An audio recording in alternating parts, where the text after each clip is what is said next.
Room open.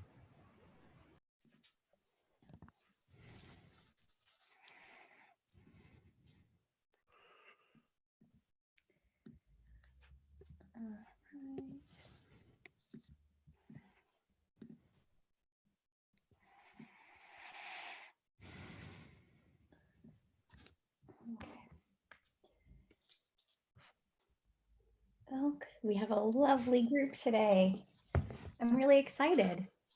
It should be a lot of fun. Yeah. Interpretive dance away. All right. Before we get started, Sean, I'm just going to introduce you. And then you can interpretive dance your way into Instagram. Sounds good. Good morning, everybody. Bonjour et bienvenue. Nous sommes heureux de vous accueillir à la 4e session de la boîte à outils en sciences humaines numériques. Good morning and welcome to our 4th installment of the Data series of DH Toolbox. I'm Jada Watson, coordinator of DH at the University of Ottawa, and I'm really excited to be hosting this term. Before we begin today, I'm going to start our session with an Indigenous land affirmation. Nous rendons hommage au peuple algonquin, gardien traditionnel de cette terre. Nous reconnaissons le lien sacré de longue date d'unissant à ce territoire qui demeure non cédé. We pay respect to all Indigenous people in this region from all nations across Canada who call Ottawa home. We acknowledge the traditional knowledge keepers, both young and old, and we honor their courageous leaders, past, present, and future. So we're very fortunate today to be joined by our dear friend from Carleton University, Dr. Sean Graham. He's a professor of digital humanities in the Department of History. He trained as a Roman archaeologist, got interested in raising the dead through agent simulation, and currently is trying to understand the trade in human remains that is facilitated by social media. So this morning's workshop is all about metadata in Instagram called Ways of Seeing. In this workshop, Dr. Graham's going to walk us through some of the ways we can retrieve the metadata behind photos on Instagram. And if time allows, we'll be walked through determining visual similarity with the LDH Labs Pixplot package. There are slides and notebooks for this morning's session, and I'm just going to add the link to the slides in the chat momentarily, and the link to the notebook should be in those slides. And I'll keep adding the link to the slides for the first little while until everyone has joined us. And without further ado, I turn it over to Sean. Great. Well, thank you.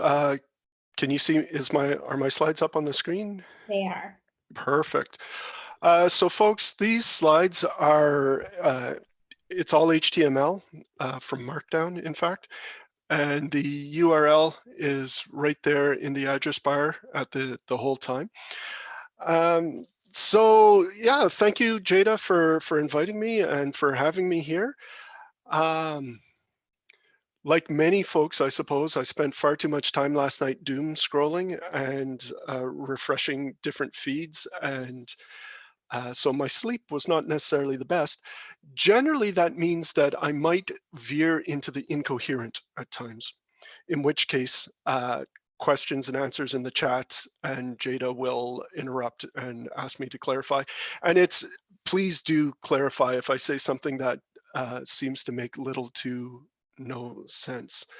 So what I imagined that we would do this morning is that I would talk to you a bit about how I came to working on image work, full stop. And then some of the things that I've learned to analyze images at scale, which is why really the title of this thing ought to be Ways of Not Seeing. So what Lauren Tilton calls distant viewing. You know, part of not seeing, it's partly a defense mechanism. The project that I'm working on right now with Damien Huffer in Australia is on the trade in human remains that happens over social media. And we started by looking at Instagram. My background is in archaeology. My background's in Roman archaeology. And so I had an art historical training in as much as dealing with images are concerned.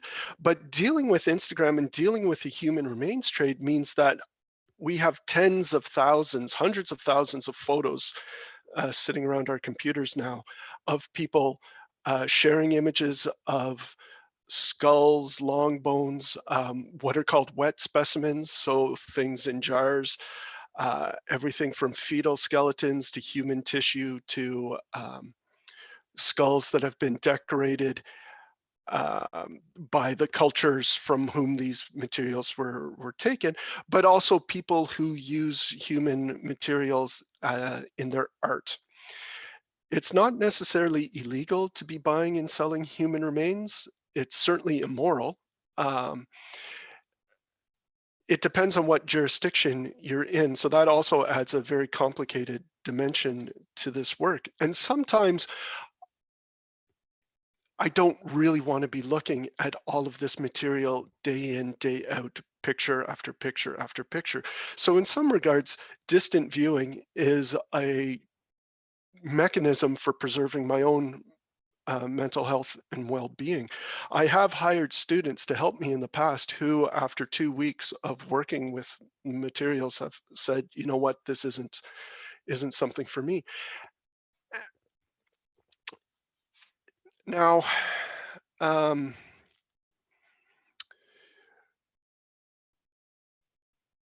part of this project of ours is about trying to restore some of the humanity to these materials, these images of human remains bought and sold online. So we're interested. It's not.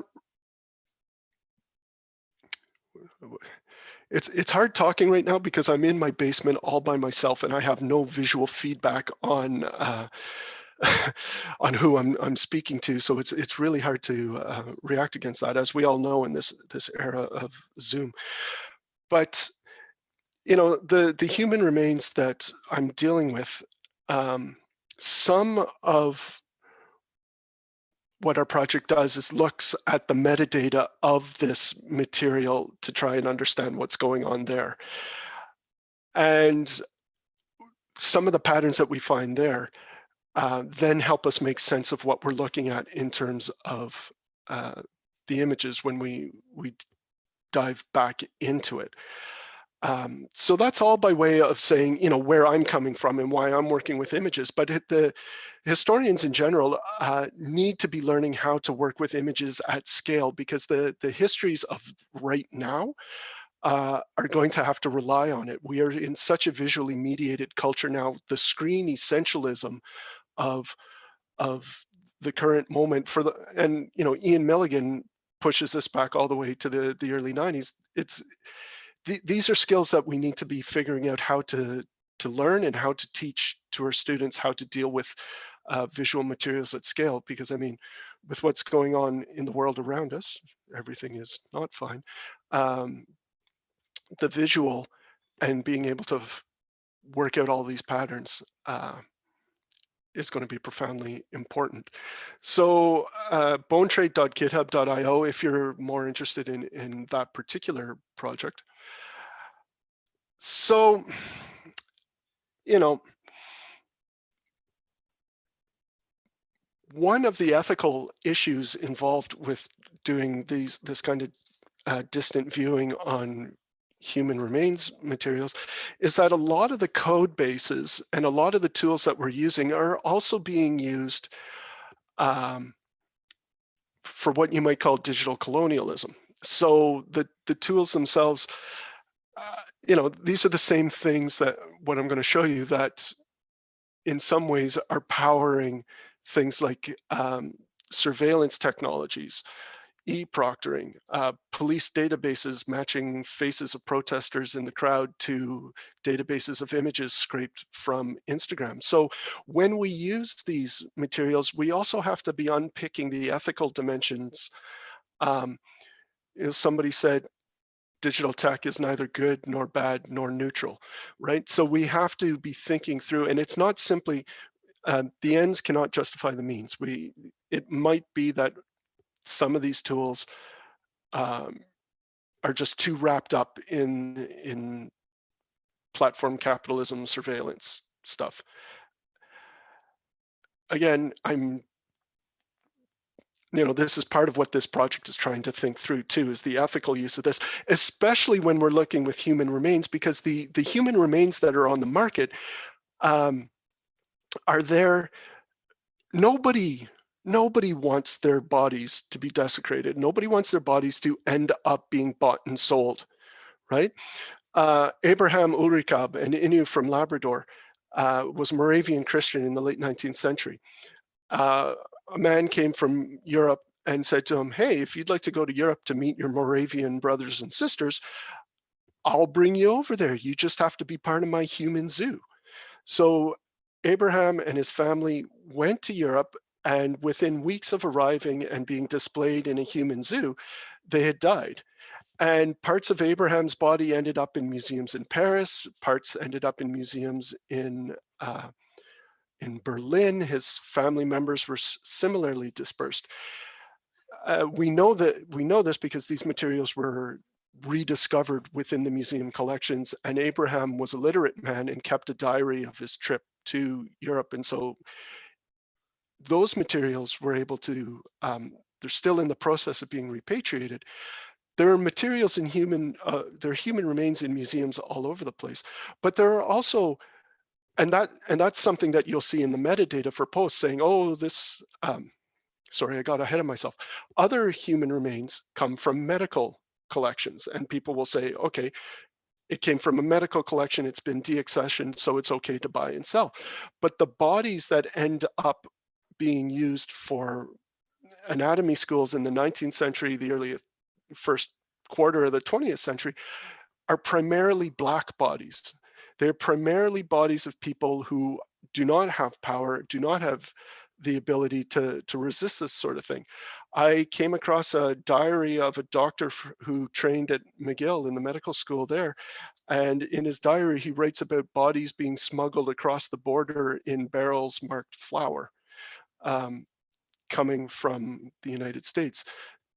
There's an article by an archaeologist dealing with the medical schools in Dallas at the end of the 20th century, whose name I'm blanking on at the moment. But again, so I've gone off on a real tangent here, and I'm a long way away from my notes about where I wanted to speak. Yes. So a lot of these digital tools that are related to facial recognition, for instance, are recreating in digital form a lot of kind of the quasi race science phrenology of the late 19th century, right? So there's nothing new under the sun. So we have to be really mindful and thoughtful about what the tools are that we're using, and where their genesis is and how these can be misapplied. If you excuse me for 1 second, I share my basement with my son, who's in grade 4.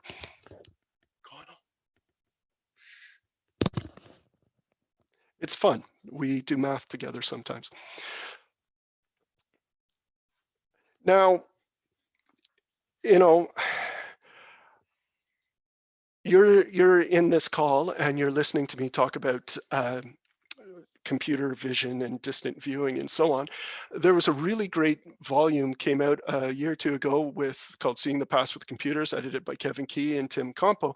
And I was part of that, the meeting that produced that volume back in about 2013 or 2014. And at that time, people were using OpenCV and were doing really interesting stuff with Lev Manovich's image plot and so on. But I was the turkey at that meeting who stood up and said, actually, you can't see the past, you can't do computer vision at all, it's too difficult, whatever. I'm going to do sound instead. So I share that with you, just so that you know whether, how big a grain of salt should you take with everything that I am going to be sharing with you today.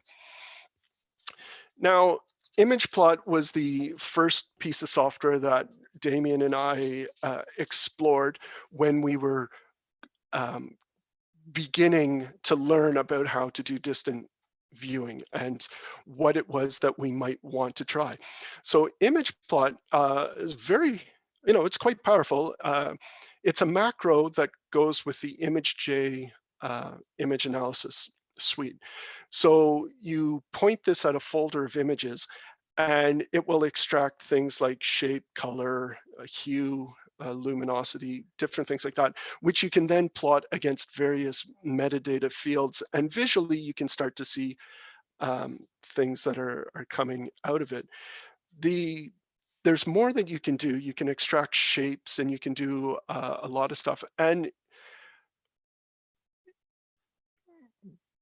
I really don't have a very good answer for why I haven't done more with ImagePlot in terms of our project yet. Part of that is because I get distracted. I get distracted by shiny things.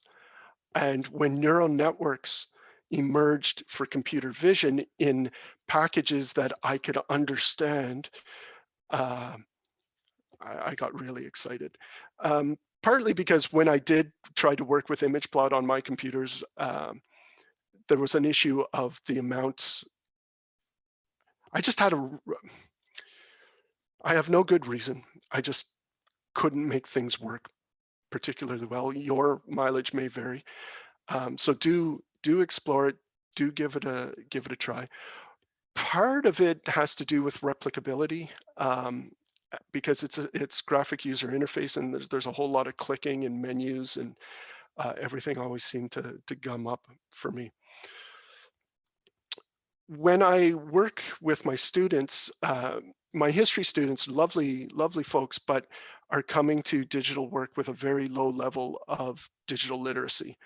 And that's a function of, Apple and Microsoft wanting everybody to stay in their lane and not ever open the hood to see what their computers can do. Zach Whalen has this thing called ImJ. It's a web toy, but it's a lovely starter drug for what image analysis might do. The learning curve on this is a lot easier than what you might get with ImJ, because it's got a very reduced suite of things that it can look for. You upload your images, it loads up in the browser,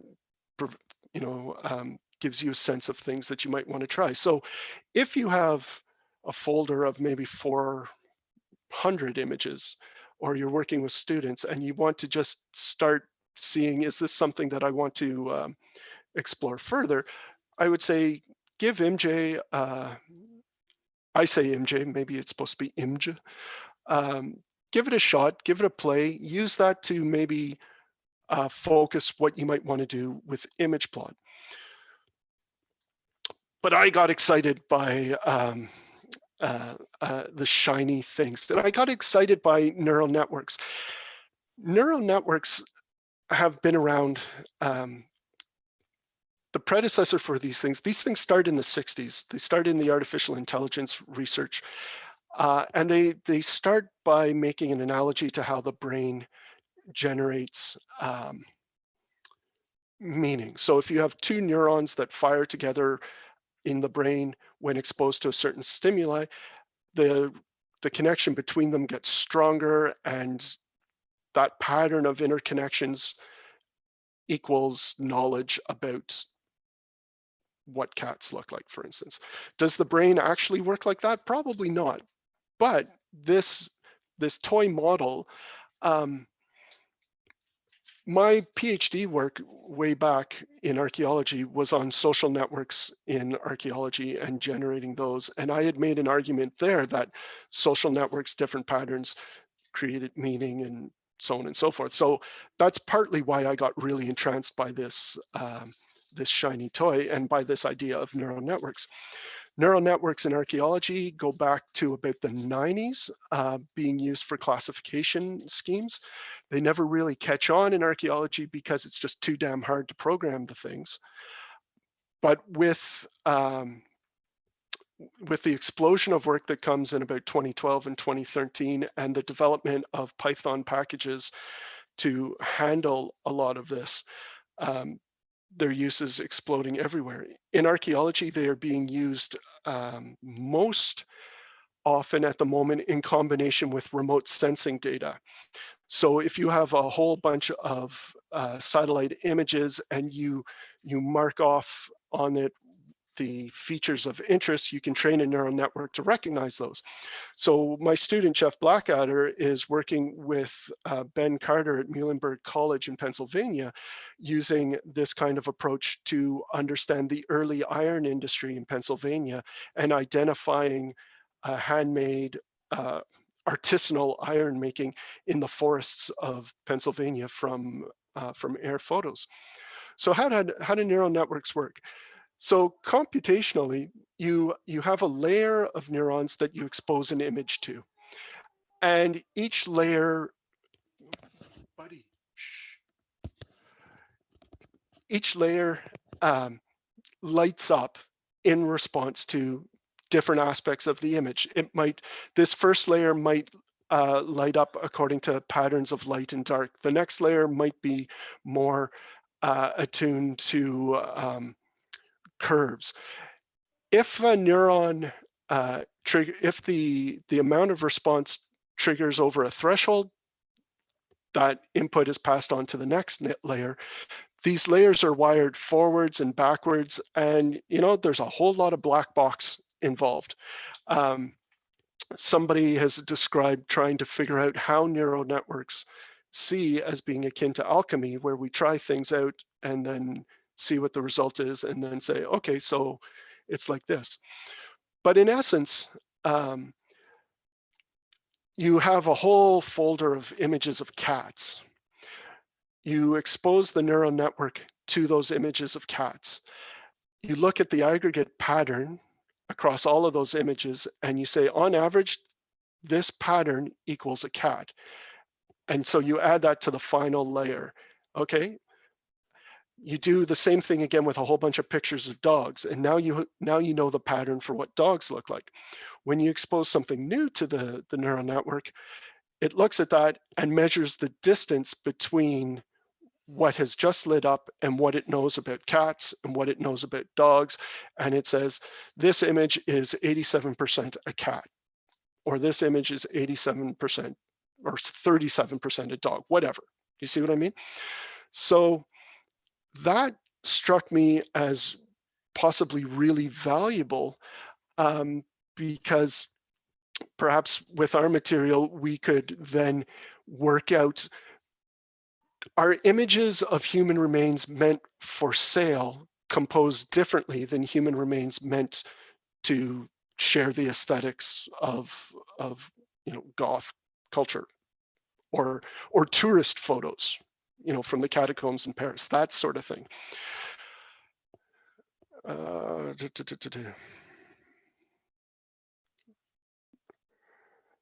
Okay, so does that, before I go any further, does that make sense? That is sort of a potted version of what neural network approaches to vision can see. Yeah, we don't have any questions yet. So Okay. if anyone has any, feel free to populate them in the chat or the Q&A, and I'll vanna them for Sean. Otherwise, this is incredibly fascinating, and I can't wait to see where it goes. Okay, well, here's hoping. Interpretive dance. So, I'm a serious professor. The plan is, I want to look at Instagram and its metadata for a moment. I will show you one tool, at least, to grab the metadata and images from Instagram. Then Pixplock from Yale DH and Douglas Duhame, the Yale Digital Humanities program, is a complete package for taking a collection of photographs and measuring the visual similarity, right? This is something I forgot to mention in the last slide. This last layer here, where the knowledge of the different patterns is stored and the labels, you can rip that layer out. And instead of trying to assign a category, you can just measure the distance between two different patterns. And if you measure the distance between this image and all of the other images, and then you do that for every subsequent image, you can then reduce the dimensionality and express this in a two-dimensional plot. And so you end up with a visualization of the similarity of images in your collection. You can designate hotspots, the center of these different clusters, and then you can correlate that with different patterns in the metadata or in the language of posts, for instance. And in this way, you can start seeing some really interesting consequences of being able to express a collection of tens of thousands of images like that. So that's what Pixplock can do. We'll also take a quick foray into Microsoft Azure and what it can do with images. Is sort of a souped up version of labeling where it actually describes the scene. And then when you look at those scene descriptions, you can get some interesting outcomes there. And then the last thing, which I've labeled here is hallucinations. If you have one network that is trained to understand what images look like in a particular domain, you can train a second network to try and spoof the first network. So think of it as one network is a detective, the other one is a forger.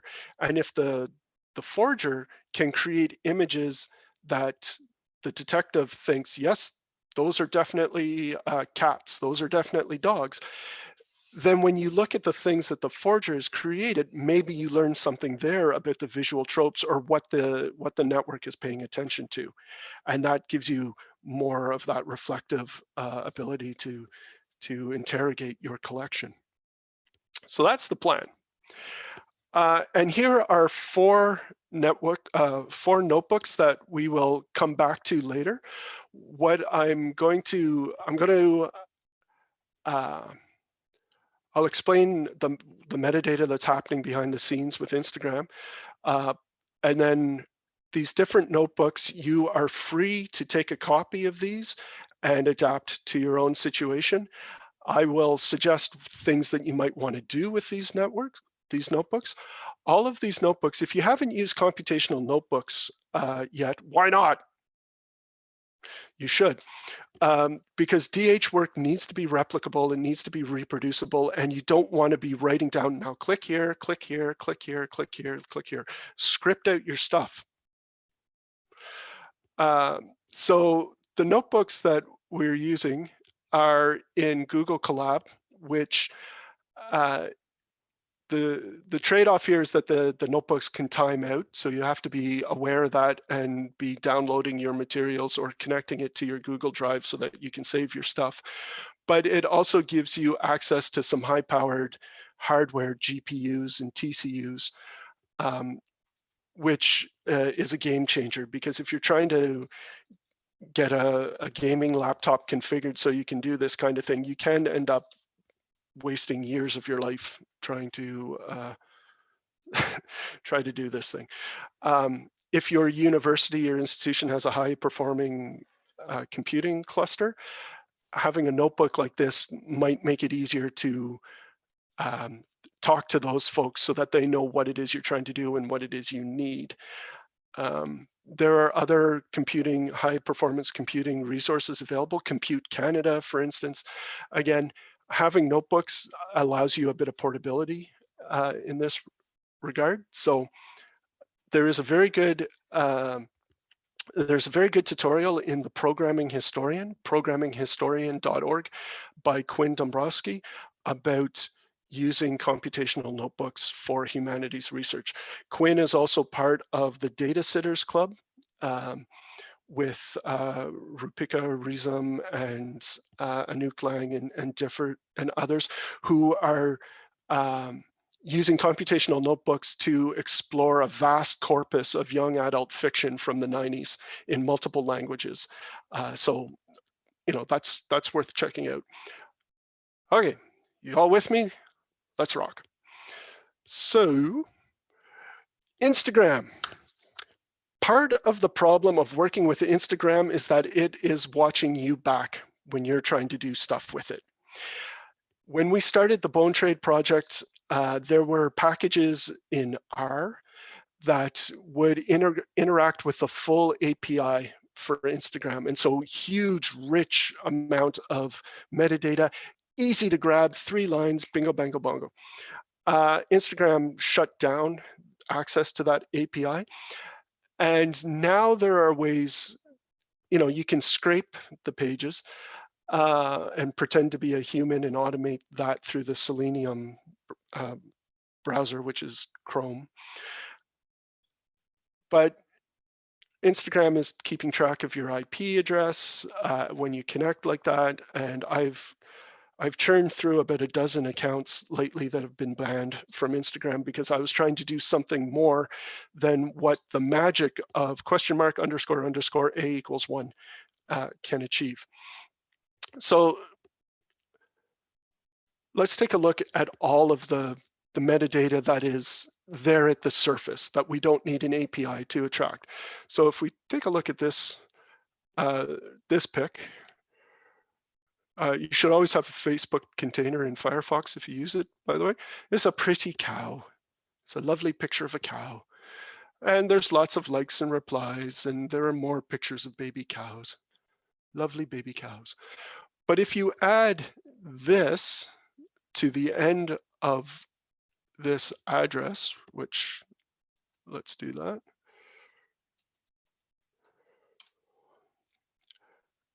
A whole bunch of metadata.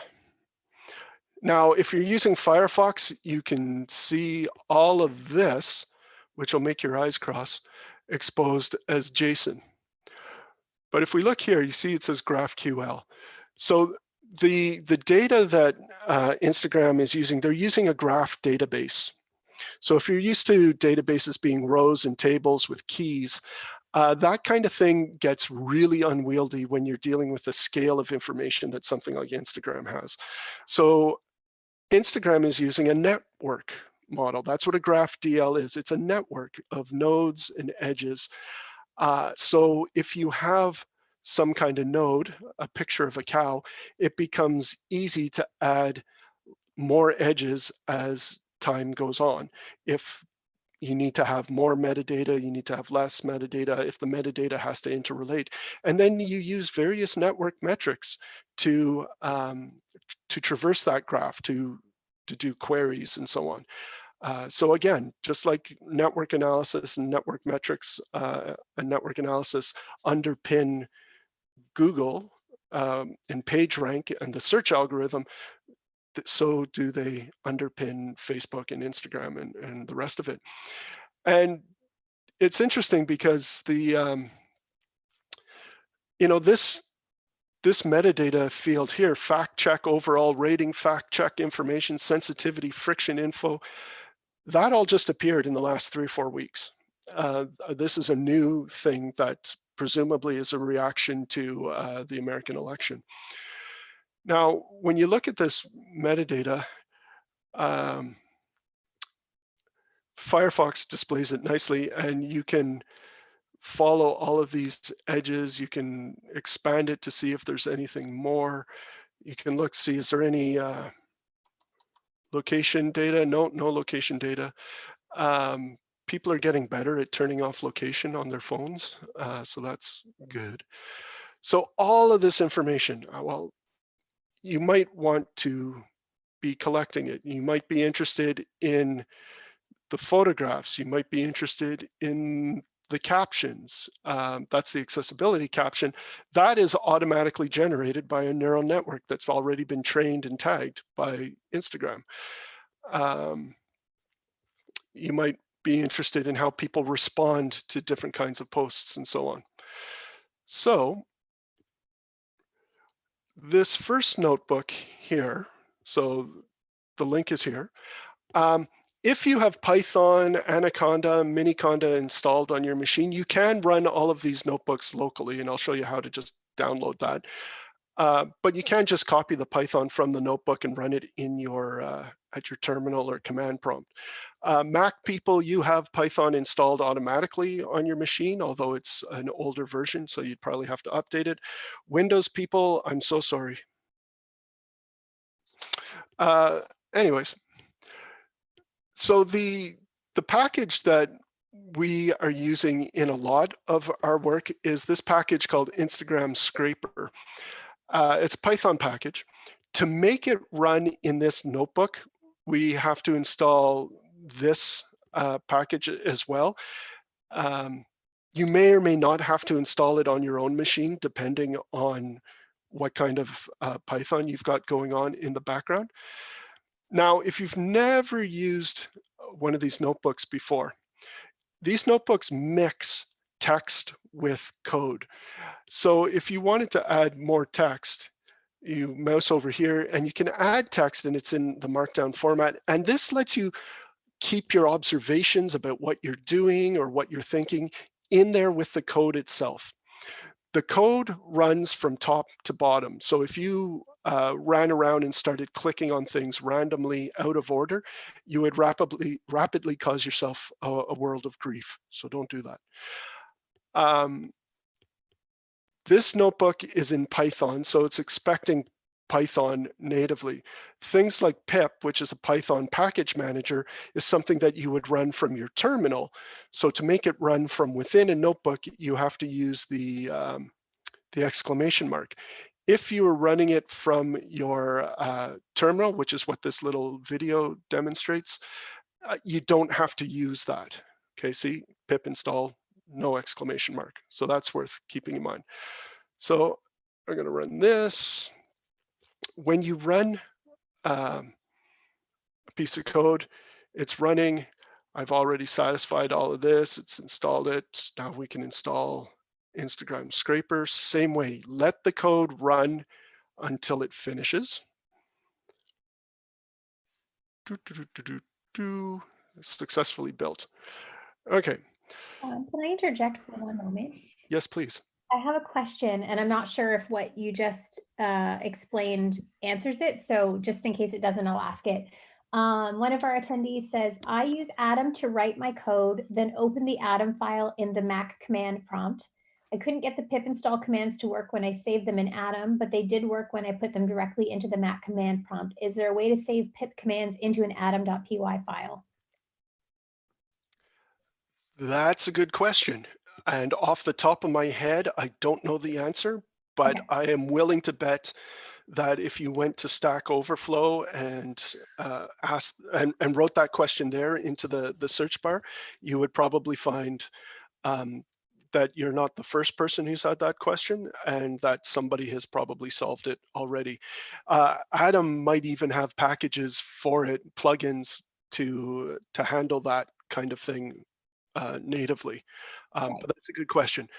I personally, the way I've learned to code is by reading through Stack Overflow and copying and pasting other people's code and tweaking it to try and make it do kind of what I think I want.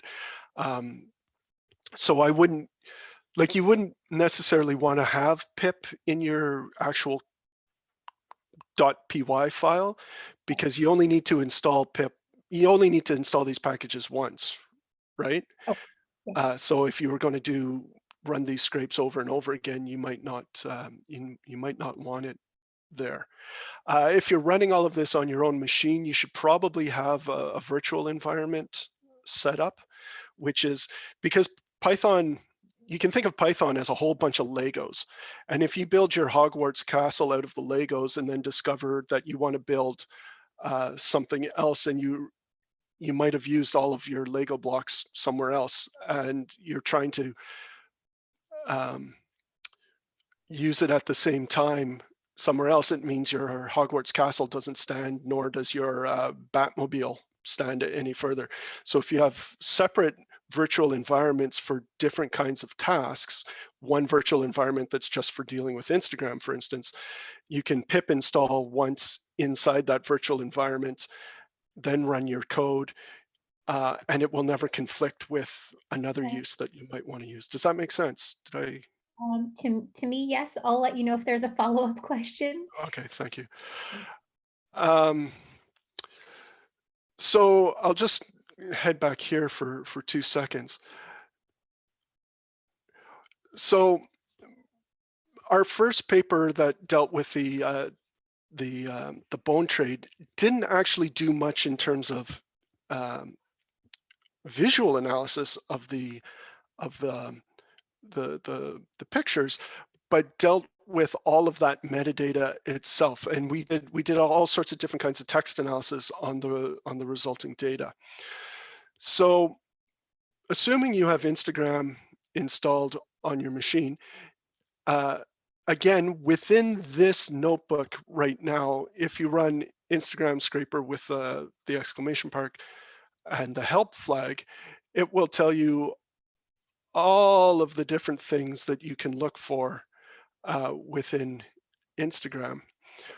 But if you go to the GitHub repo, you also get examples of different things you might want to do. So you can do things like you can pass a file of usernames on Instagram to Instagram scraper, so you just get those data.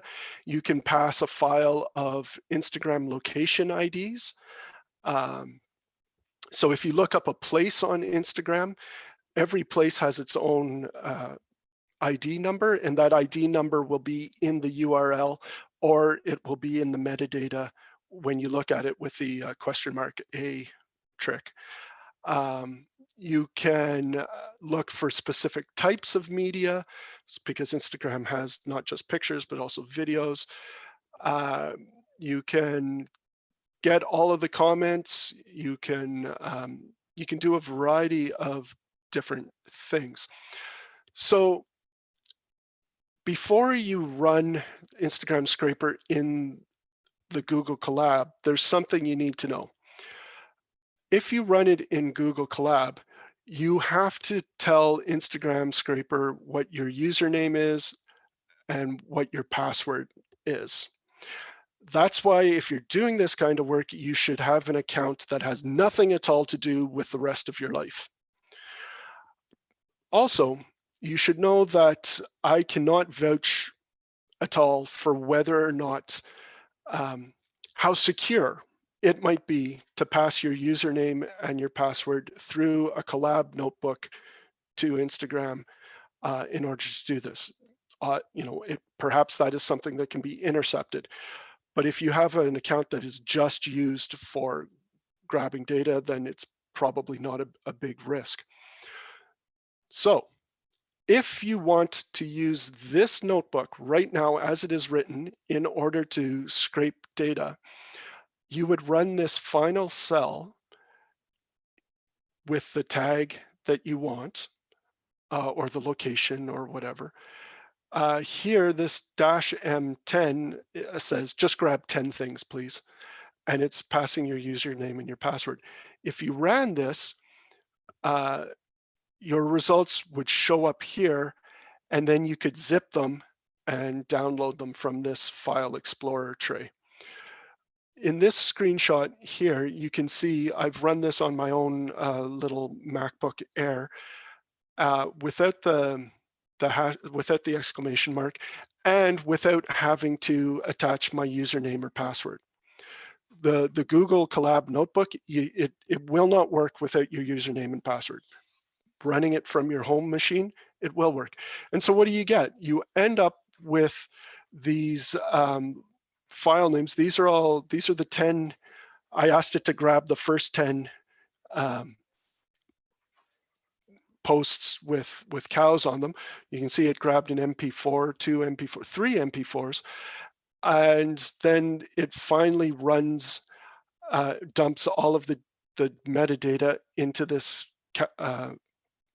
metadata file, which carries the name of the hashtag that you were searching for. And then you could use you could do all sorts of text analysis working on that metadata file, the cows.json. Okay, so phenomenal cosmic power, itty bitty package. Be careful.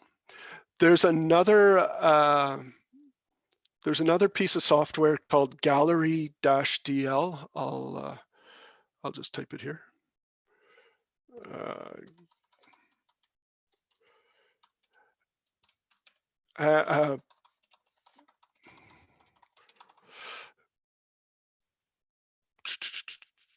So It's called gallery-dl. You can get it with pip install. And then with that, your command would be gallery, it would look something like this. It would be like gallery-dl.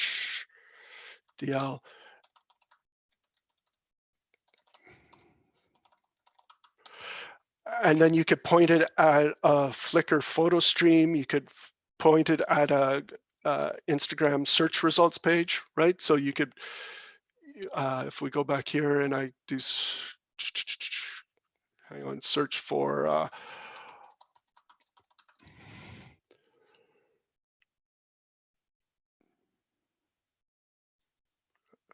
okay, there we go. We do that. You could then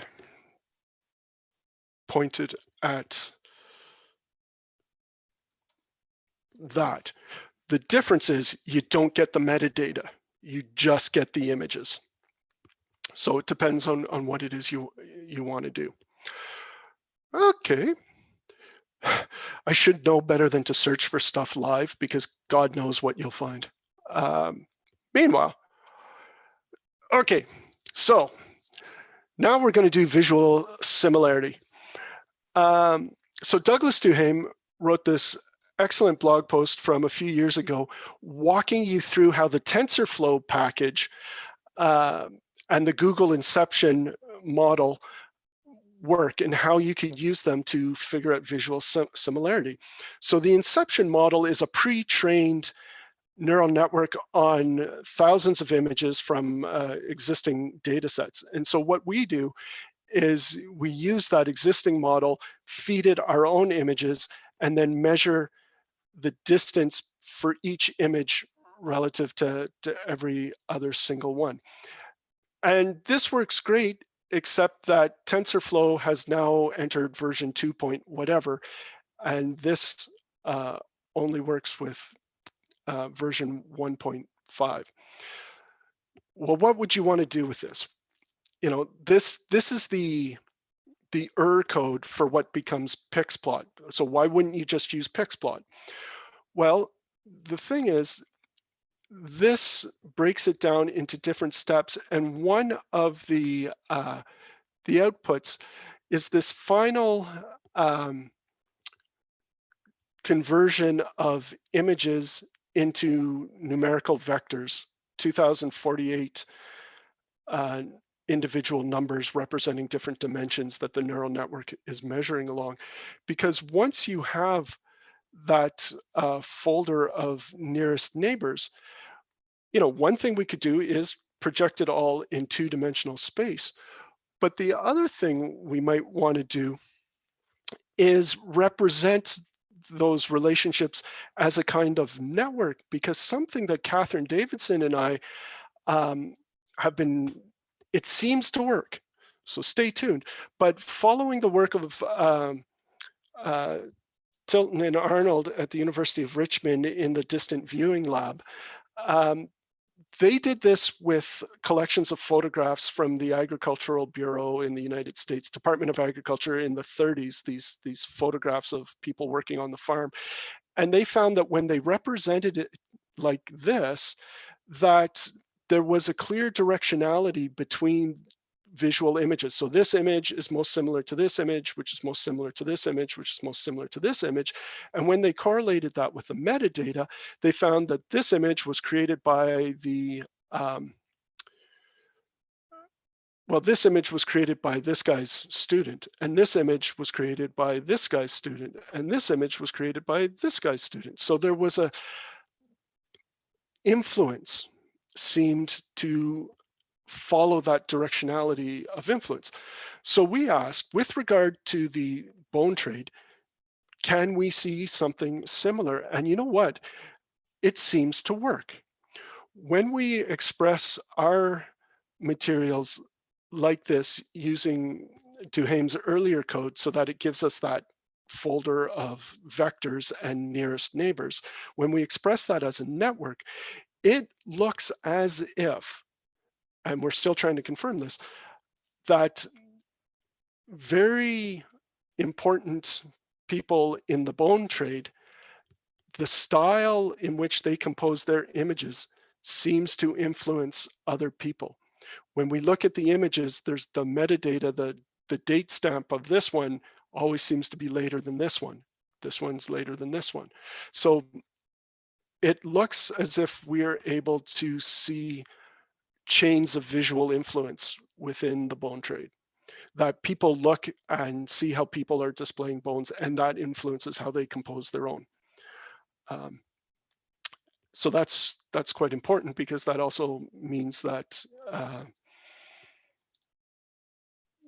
well, what you look at matters. That seems kind of trite now that I say it, but I think this is cool, and I think this is important. Is everybody with me? Yes, Okay. I have a question for you. Pardon me? I have just one question that has come up. Okay. Did you specify which Instagram page you're scraping data from? How would it be how would the template be modified to download from another Instagram username or another hashtag page? I know you just showed us a different hashtag. Sorry, this question came in a while ago and I didn't want to interrupt you. Oh, no problem at all. It's a good question. So if you wanted to modify that command to get a particular user, you would simply run it. You could run it like this with, you know, the first username, the second usernames like that, or you could tell it to load up a list from this file where all of the usernames are one name per line. Okay. Great, thank you. So the same with locations. Yeah, and sometimes it takes a bit of playing around to get it to work precisely right, but that's a good question. Now, getting Duhame's work, if you're interested in getting that final folder of nearest neighbors because you want to do some kind of network visualization of your results, we have transformed, Catherine and I have transformed Douglas's blog post into this Google Colab notebook. And this is where using Google Colab really comes into its own, because if we go to notebook settings here, we can change the hardware accelerator to GPU. We do that. That means that this TensorFlow that we're using, this package for doing neural network stuff, knows how to pass some of the computation off onto a GPU, and GPUs are really, really good at this sort of thing, so it speeds stuff up. Now, to use all of this code, we have to get rid of the pre-installed version of TensorFlow, which is in version 2 point whatever, and we have to go back in time to version 1.5. Okay. And then along with several other people, we put together a textbook for doing computational digital archaeology, which comes with a whole bunch of notebooks, comes with a whole bunch of code. That's what ODate is, the Open Digital Archaeology Textbook Environment.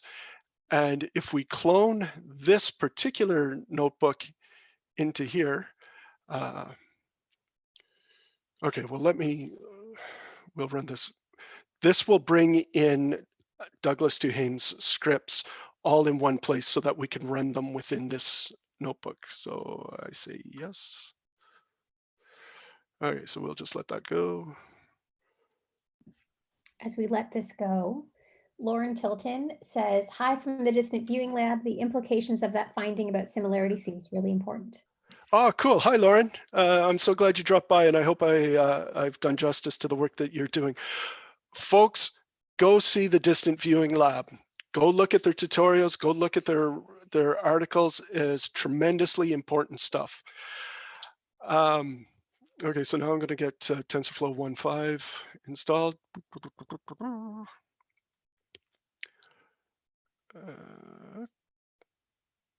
There we go.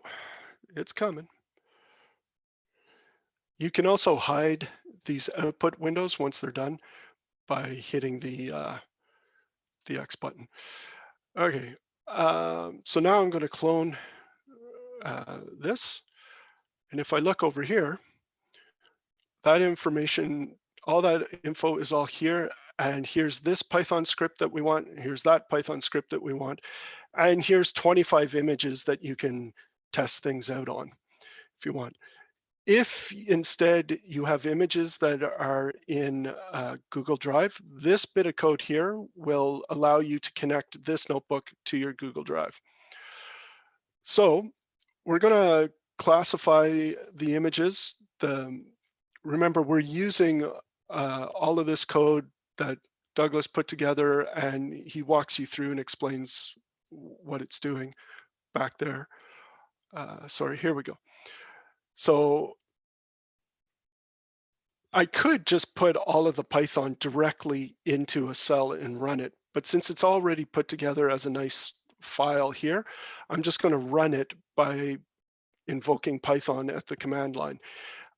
If you were running each one of these commands at your own terminal, remember, you wouldn't use that.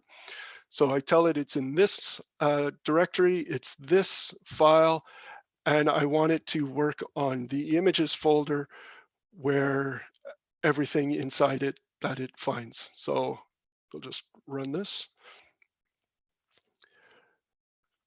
Okay, so it's downloading the Inception model, and it's passing each one of my images through that file. And you'll see here, it's none too, I forget what the images are actually. I haven't looked at them in a while, but TensorFlow Inception is not very certain about any of these objects except maybe this one here. It thinks it might be a book jacket.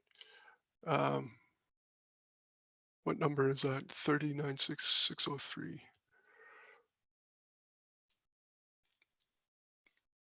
Kind of looks like a book jacket. Anywho, so it classifies these images. That's great. So far, so good. We go down.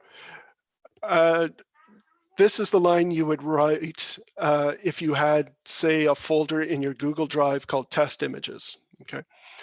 So now we need some SciPy and NLTK for the next stage. I already have them. Annoy, we need that. These are all packages that Douglas's Duhame's script relies on.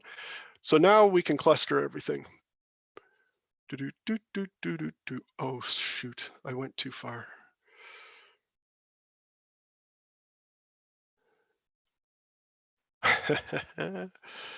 I'm now over here on this side. I went into the file tree, and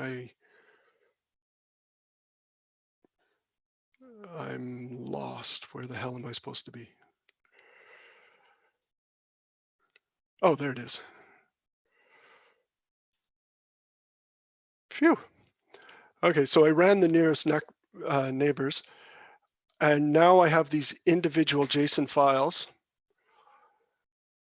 You can see these over here where they tell me which file name and how similar it is. So this is 100% similar to itself. That's great. This one is 60% similar to that, and so on. This will zip it up and download all of that. Or this bit of code will turn all of those JSON files into a single CSV that is ready for network visualization. So you run the first one, and it's just setting up the pieces that you need, telling it we're going to work on this folder, we're going to put everything into this data file, and now we're going to get it to run, and it has run. Whoops, that's the wrong folder.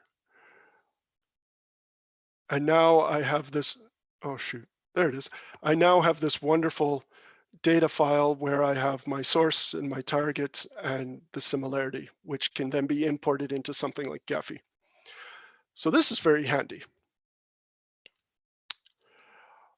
And yeah, so and this is what we're using. Okay, I'm going to close that one. This is what we're using for a piece that Catherine is writing. And it's going to be in crime and art, sociological and criminological perspectives of crime in the art world. So stay tuned.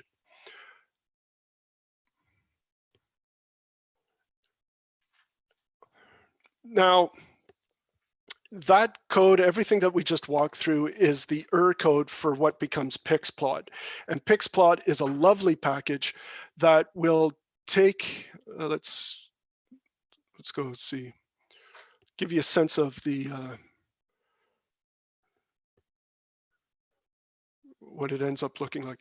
So once you run Pixplot on a folder of images, it creates and builds an entire website for you to visualize and explore all of these different similarities. What it doesn't do is expose those intervening files that Catherine is using for the network analysis that we just did. But this is what you end up with. So if we enter this, thousands of images grouped together by their visual similarity with hotspots already created in it, and the ability to explore and go into them at depth. And then the metadata, some of the metadata gets exposed here, but you can in fact connect that up with other stuff so that you can use this as a tool for exploration. Just a second, there's something a bit, okay, no, that didn't do it. When it's not working in this particular example, but the latest version of Pixplot also lets you choose different ways of visualizing the finished stuff. Let me see.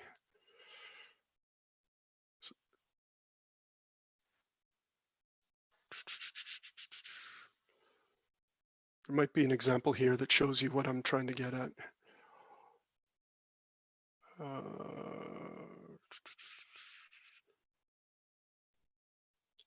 Okay, so let's go to this one.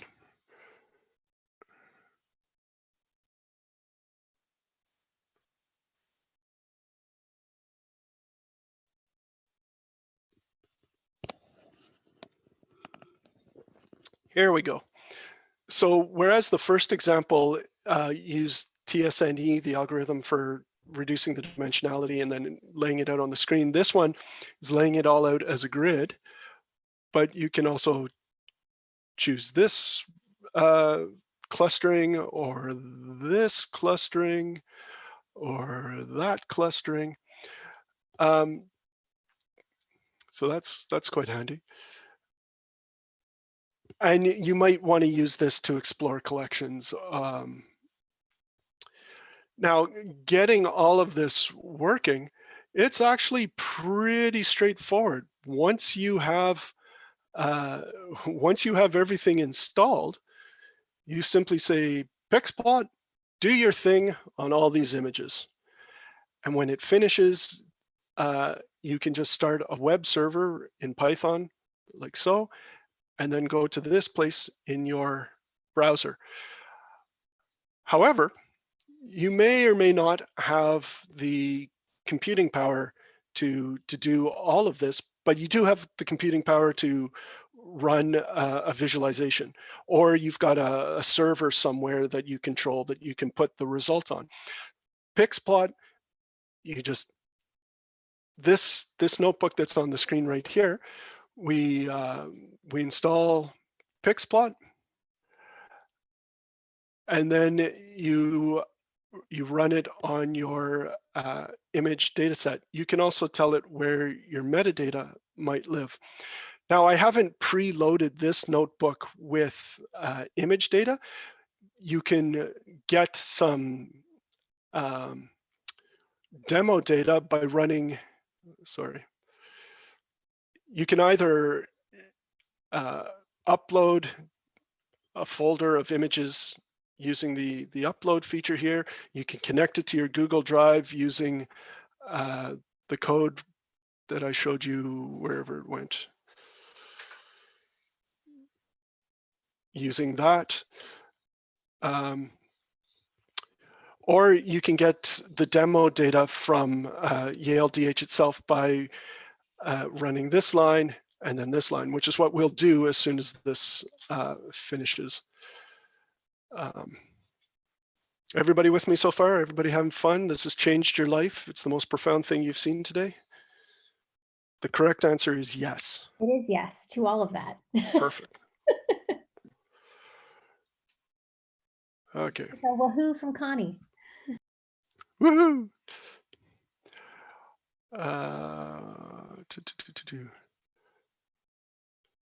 Don't worry about this error.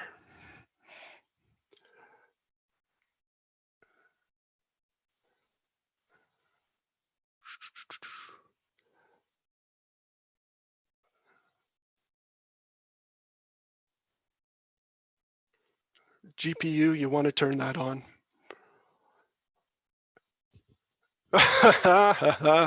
Lesson learned. Don't fiddle with the switches while the code is running. That is bad. So I'm going to run it again. Okay, I screwed myself up. I screwed myself up because I changed the hardware acceleration while the code was running. Do not do this. This is not a glorious failure. This is just me being dumb. Anyhow, while that all loads up, down here you can see from the last time I ran this what happened. So I'd had my data set of images already download. It vectorized all 1,000, so it expressed each image as a list of numbers, so basically 2,048 dimensions.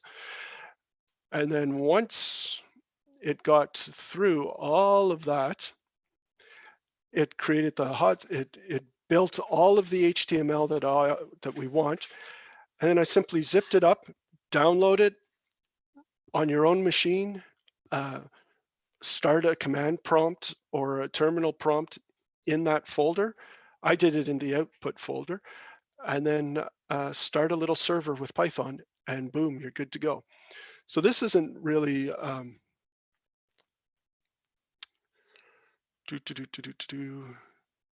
okay, we're almost at the point where I screwed it up last time. I don't know why it uninstalls it, but anyways, it'll install it up again. We're just going to leave this cook in the background. It's like a cooking show. You come back and suddenly there's already a turkey in the oven finished. I'm not going to take you through this notebook in too much detail, but if you wanted, for instance, to do what we did in this article, we took all of our images and we ran them through Microsoft Azure's computing infrastructure for scene descriptions. No, okay. So it would, the output you get back are not just the labels, but also captions. And what we were interested there is there something about the images that speaks to the sensorial experience of having these human remains. And once we did that and we were able to, again, express as a kind of network the degree of similarity between all of these different descriptions, pretty graphs. But what you end up seeing is there's definitely a neo-colonialism thing going on where they're recreating a museum vibe of the 1930s kind of museum, the glass cases and the dust. Or there's a hardy woodsman who's right into the outdoors and taxidermy. Or there's a really big thing going on with tattoo parlors and the whole ink aesthetic. So, okay. This whole package all runs in the notebook, but you have to have API access to Microsoft Azure, which involves having a credit card. It involves keeping a careful eye on how many calls you're making so that you don't end up getting charged through the roof. But if you run through each one of these code blocks in term, once you've got your API access, you can do a whole lot of things with Azure that are really cool. This URL here goes to an image of handwritten text, and Azure can transcribe handwritten text. It's very good with English handwriting. And that's what these first codes will do. But here you can do other things like for the same thing, you can get it to do describe the image, give you the categories, give you the tags, find objects within it, find landmarks, do color type stuff. So Azure, again, it's all powered by neural networks in the background. And if somebody is interested in running this, but running it against a batch of images, like a folder of images, just send me a line, sean.graham@carleton.ca, SHAWN.graham, and I can share that with you because I neglected to put it here. Meanwhile, Pixplot is still running. We'll go get the image data set. We're downloading those image data sets. I will refresh this over here. We now have a whole pile of images.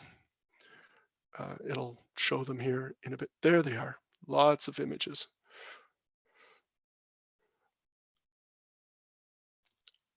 And then, just close that. The magic happens. So we'll let that run, and I'll come back to it when it's finished. It won't take very long. The last little bit, you'll be pleased to know, we're almost at the end. Hallucinating images, the generative adversarial network stuff. It's fascinating stuff. I think there's a lot of potential here. This blog post is pretty good at explaining what's going on.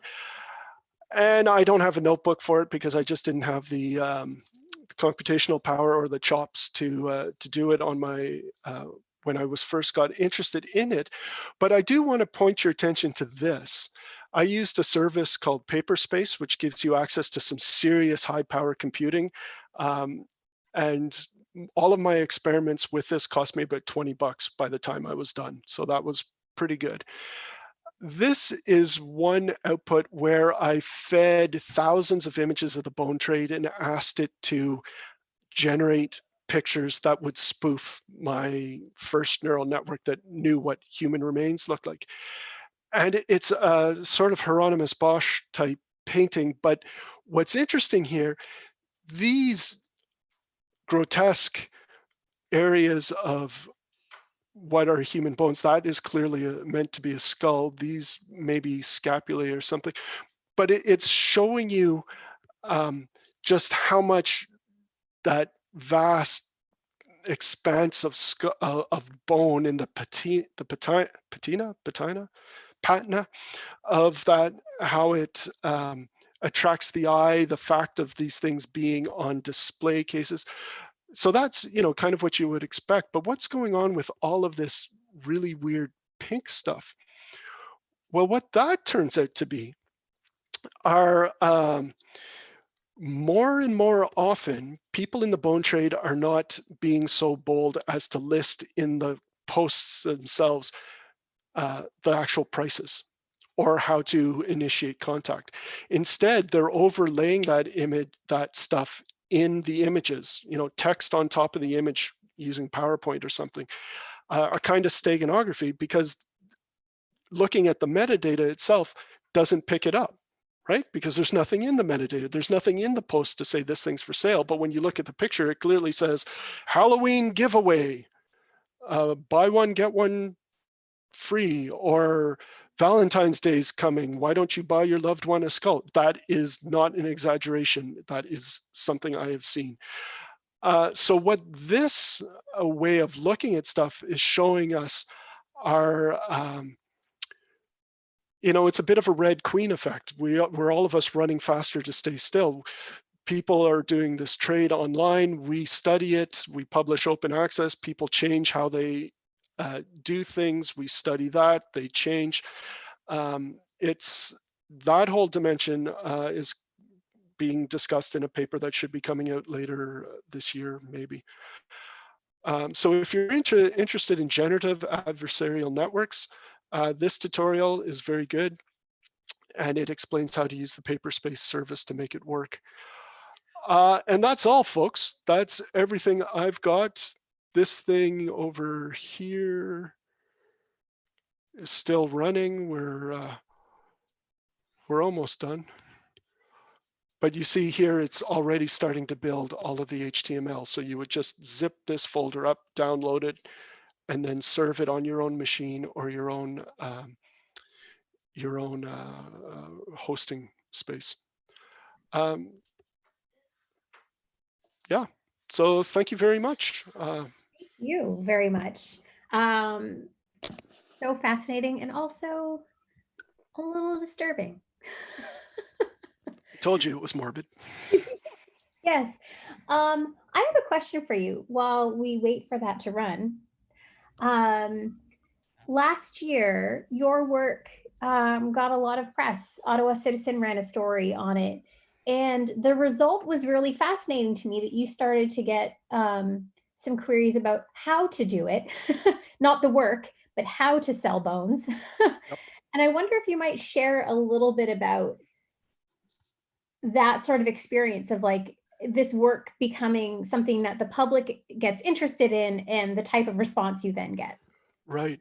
So last year was, media-wise, was quite an interesting year. So there was that, the summer doldrums, it's quiet. The reporter at the Citizen, I'm sure, saw there was a piece in our faculty's newsletter about it, and she called me up and said, "This sounds really interesting. Would you like to talk?" And, it was a piece for, a slow news day in the summer.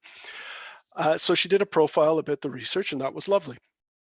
And then in the run-up to the federal election, was that only last year? Feels like years ago. A candidate for the Tories in British Columbia posted on Facebook that she had purchased a skull as a gift for her boyfriend.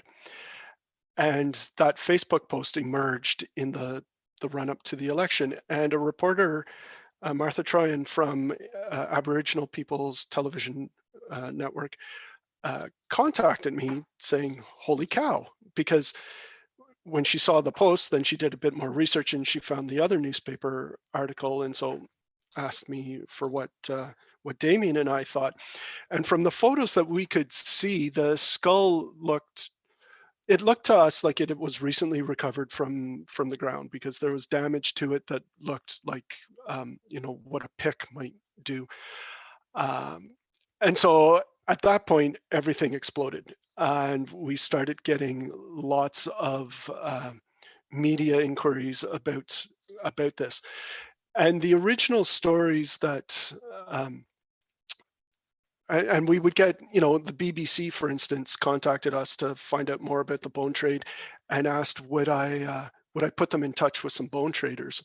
I'm like, do your own freaking research. And B, if I was writing about human trafficking, live human trafficking, would you want me to put you in touch with a pimp? So I didn't hear back from them.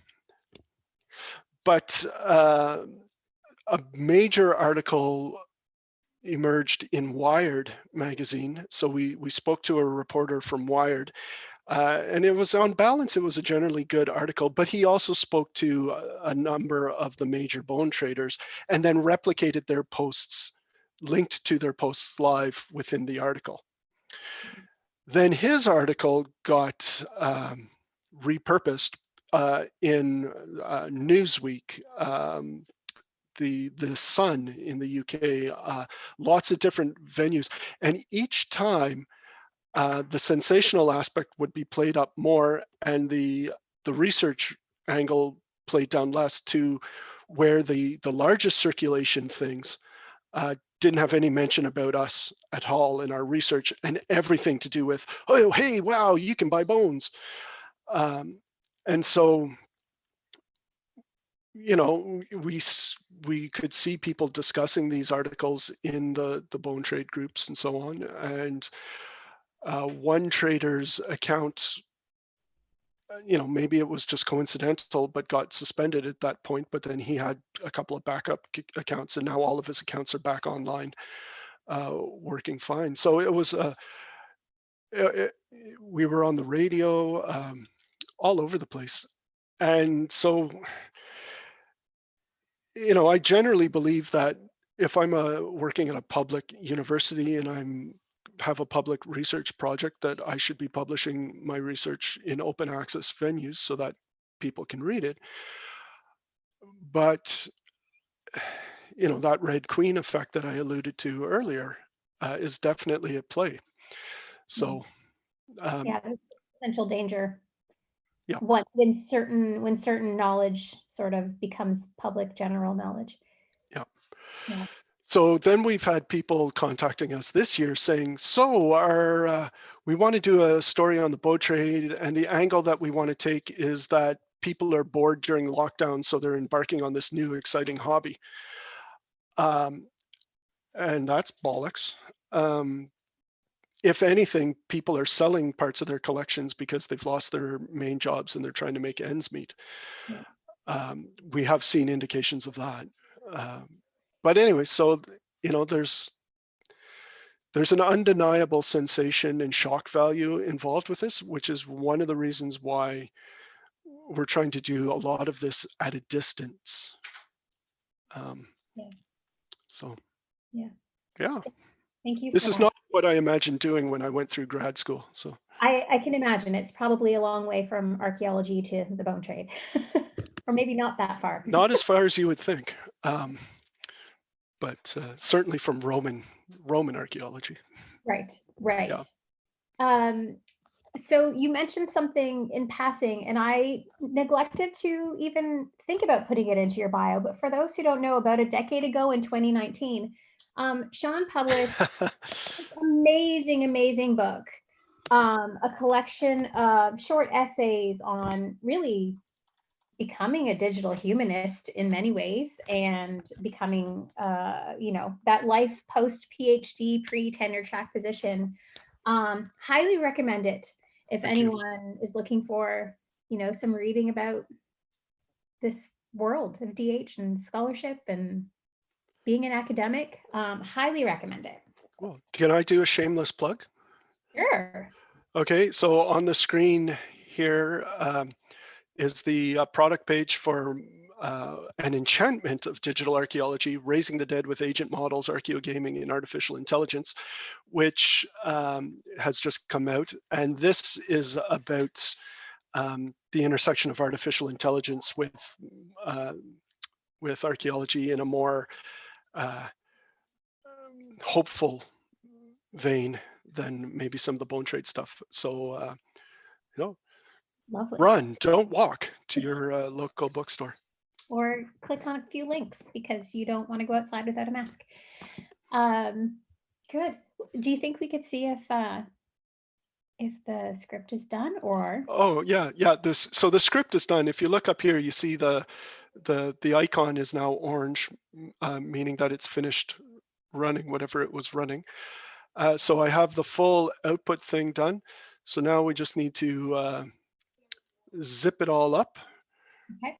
And a download. Oh yeah, and now it's automatically downloading it all. And then once that downloads, I can, we just have to run the HTTP server command, and it will be there on our machines. As that downloads, we have a question from someone who's very interested but doesn't have a computer background, is wondering how to get started. Whew, that's a big one. It is. How to get started? Getting started, first thing I would do is, I think it helps to get a sense of the possibilities. right? If you if you search out the literature on what people are doing with computer vision, like I was inspired by work by Martin Weavers, who's in the Netherlands, and I forget which institution he's at, but um, he's looking at historical newspapers, and he's looking at the evolution of advertising in there. And he's using generative adversarial networks on historic advertisements to see what they generate and how that then helps him to read across the grain or to deform his expectations for what advertising in its history should look like. Um, there's the New Forest Graffiti project has been using some classification stuff to try and understand how people have graffitied the trees over the centuries in the New Forest. There's oh, what's her name? She's a PhD student at the University of Southampton doing archaeology, computational archaeology, and she's just set up a company using computer vision on remote sensing images to help in the planning industry in Britain and elsewhere. So read around and explore what's possible. And blog posts are where a lot of this stuff is happening, on Medium, on blogs. Towards Data Science is a good one. And that'll give you a sense of what the possibilities are that you can then say, okay, well, this is my material. If I, as a thought experiment, took my material and did what these people are doing, would the results make me think differently about my stuff? Would it open up avenues? And if it does, then you know, okay, they did X, Y, Z, so I need to learn more about doing X, Y, Z. I wouldn't recommend just generally taking a Python tutorial or something, because that'll tell you all about variables and loops and that sort of thing, but it doesn't actually tell you, you know, what's in it for you. What's the payoff? Where am I headed towards this? So then, you know, how I have done things, how I do things is I look around and I find these things that inspire me, and I think, okay, I see the possibilities. I look up course syllabi for people who are teaching this stuff. Are there teaching materials that I can then walk through? Keep track of error messages. I search the error messages. I look at Stack Overflow. Stack Overflow is like all online spaces. It has its own culture. And if you ask questions and you do it in the wrong way, people can be very harsh. So I never ask questions on Stack Overflow. I explore and I read and I try and see people who've had the same problem as me and what they've done. And then generally I send an email off to people I know who are much better at stuff than me and say, please, please, please, please, why doesn't it work? Why doesn't it work? Please, please. And I just keep bugging them until they send me an email back. Hi, Ben, sorry. And it's just that cycle of play and experimentation really that, for me at any rate, has been most productive. If there's a formal course going on somewhere that is roughly in the domain that you want, then audit that or enroll in that, of course, because that'll be tremendous. But if you're I'm a one-man band for the most part, so I play, I experiment, I put the results up on my blog, I tweet out the blog entries and say, please, please, can somebody tell me what I'm doing wrong? And more often than not, somebody reaches out and helps. Occasionally people tell me that I'm daft or dumb, but it doesn't happen very much, which is a function of being a white man on the internet. So you also have to be aware of your own situation and what's safe for you to do, because failing in public or asking for help in public doesn't carry the same risks for everybody. The Programming Historian is a tremendous resource.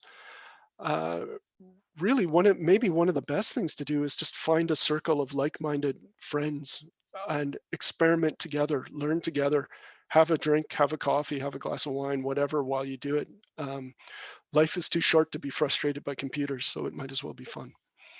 And a shameless plug, the Digital Humanities minor is offering a programming for the humanities course in the undergraduate program. But if you are a graduate student or somebody who works at this university or somewhere else and just wants to take it, you can always take the class as a special student, and it will be virtual. So you don't even have to go anywhere.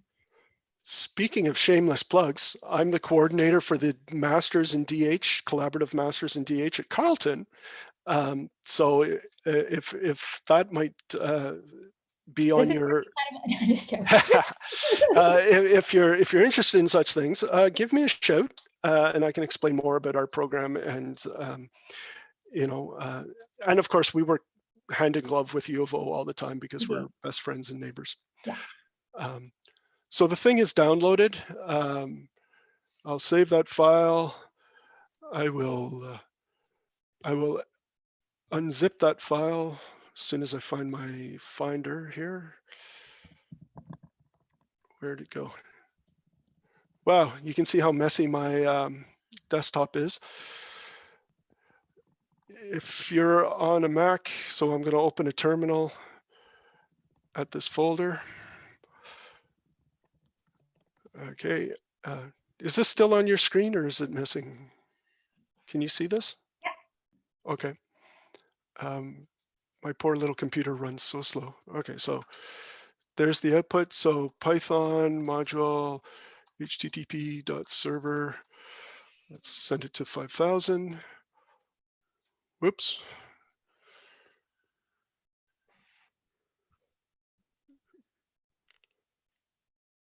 Ah. Copy that. Try it again. There we go. So now it's serving that at this location. I will go over here. I will go over here. Please, for the love of God, go over here.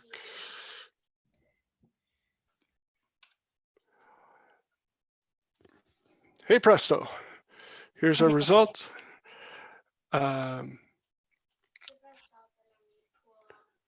So you can see it.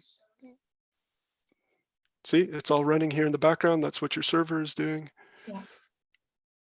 And here are the results. And here are some of the different, you can organize things alphabetically by file name. You can cluster it. So there's, 1, 2, 3, 4, 5, 5.5, 6 different clusters. You can put those clusters on a grid and you can see visually how things pan out. Or you can arrange it into your different metadata groups. So Pixplot, tremendously powerful and useful piece of software. This is fantastic. We go back to here, then we can jump into the different clusters, and you can configure the number of clusters by jumping into some of the settings. And you can see that it's also telling you, if I zoom back out a bit, all of those are in that cluster. All of these are in this cluster. All of that is in that cluster. So it really is a tremendous piece of software that the DH lab at Yale has put together for all of us. Very cool. So yeah, I'll shut that down. Come back here. I wonder, anyway, yeah. Thank you so much. So there we go. Wonderful. We're just a few minutes over. So if there's any questions, why don't you just email them to me at dhnarts@uottawa.ca and I can pass them over to Sean. Or yes, email, hit us up on Twitter. And we will see you all in 2 weeks for, I'm forgetting what we're doing. En vivo. We're doing en vivo in 2 weeks. Cool. Well, thank you, Jada, for having me, and thank you to all of you who've listened to me waffle on for the last little bit. And I hope this stuff is useful and inspires you to try things out. Yeah, this is really great. Thank you so much. All right. Okay. Perfect. We are ready to say goodbye. Okay. question for you, Sean. Yes. Would you be comfortable with sharing the video online? Or would you prefer not to?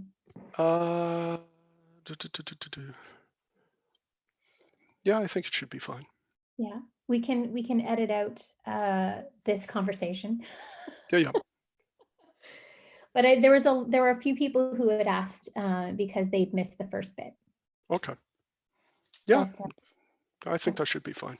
cool. All right. Well, you can have a look at it first too if you'd like. But, Okay. Okay. All right. Excellent. What do we do? I hit well, the now, X button. yes. Yes. Yeah. All right then. Have a great week, and I'll be in touch when there's a video. Cool. I can't seem to shut it down. I will end the meeting for you guys. 1 second. Okay, thank you. Goodbye. Goodbye.